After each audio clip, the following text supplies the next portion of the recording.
Itong taong ito na makapangyarihan sa COMELEC, tinanong niya yung tumatakbong congressman, ilan ba ang botante nyo sa inyong distrito? Sabi, 300,000. At sabi niya, kailangan mo ng 300 million dyan. Hindi ko sinasabi na siya yung tao na yon. Pero taong bayan, alam nyo na kung sino yung tao na yon.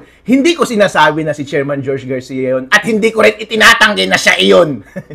So sa akin, maganda ka, magbibigay na nga lang siya ng mga pangalan doon sa mga sinasabi niya. Para naman, unfair naman doon sa binabanggit ng kandidato. Kung talagang meron, unfair din sa sinasabi niyang mataas na opisyal at kilalang personalidad. Ang sagot ni Chairman George Garcia, kailangan mo ng 300 billion pesos para manalo!